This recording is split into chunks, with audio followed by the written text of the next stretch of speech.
മർക്കോസിന്റെ വിശുദ്ധ സുവിശേഷത്തിൽ നിന്നുള്ള വായന.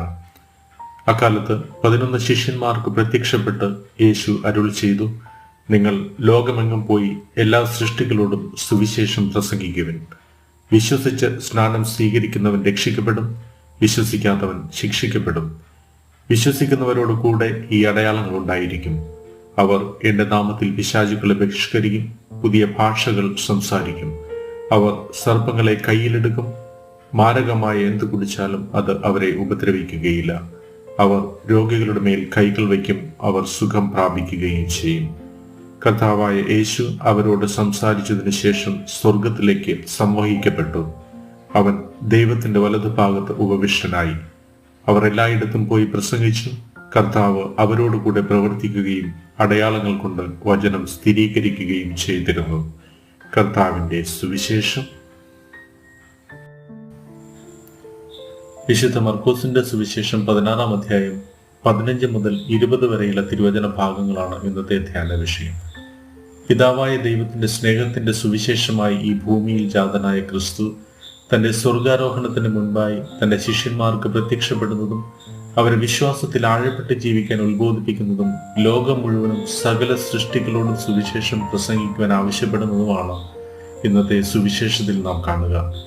പ്രവചന ദൗത്യവുമായിട്ട് ആരെയാണ് ഞാൻ അയക്കുക, ആരാണ് നമുക്ക് വേണ്ടി പോകുക എന്ന കർത്താവിന്റെ ചോദ്യത്തിന് മറുപടിയായിട്ട് യെശയ്യാ പ്രവാചകൻ ഏറ്റുപറയുന്നത് വേദപുസ്തകത്തിൽ നാം വായിക്കുന്നുണ്ട്. ഇതാ ഞാൻ, എന്നെ അയച്ചാലും എന്നാണ് പ്രവാചകൻ മറുപടി പറഞ്ഞത്.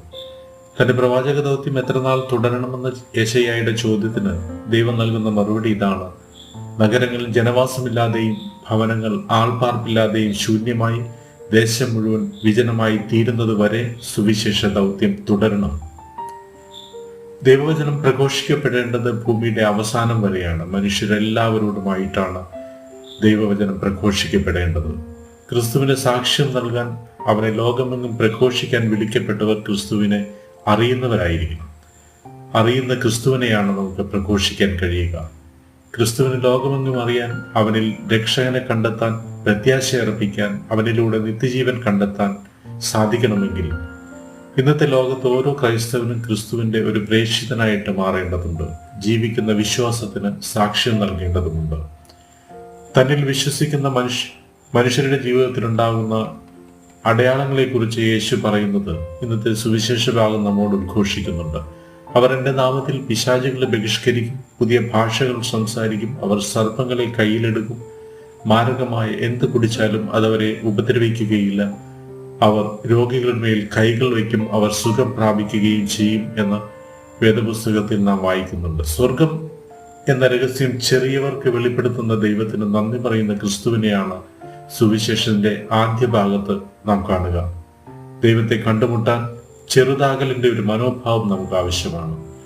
പഴയ നിയമത്തിൽ യെശയ്യാ പ്രവാചകൻ വഴി ദൈവം തന്റെ ജനത്തോട് പറഞ്ഞത്, നിങ്ങൾ വീണ്ടും വീണ്ടും കേൾക്കും, മനസ്സിലാക്കുകയില്ല, നിങ്ങൾ വീണ്ടും വീണ്ടും കാണും, ഗ്രഹിക്കുകയില്ല എന്നായിരുന്നു. എന്നാൽ ഈശോ ശിഷ്യന്മാരോട് പറയുക ഇപ്രകാരമാണ്: അനേകം പ്രവാചകന്മാരും രാജാക്കന്മാരും നിങ്ങൾ കാണുന്നവ കാണാൻ ആഗ്രഹിച്ചു, എങ്കിലും കണ്ടില്ല.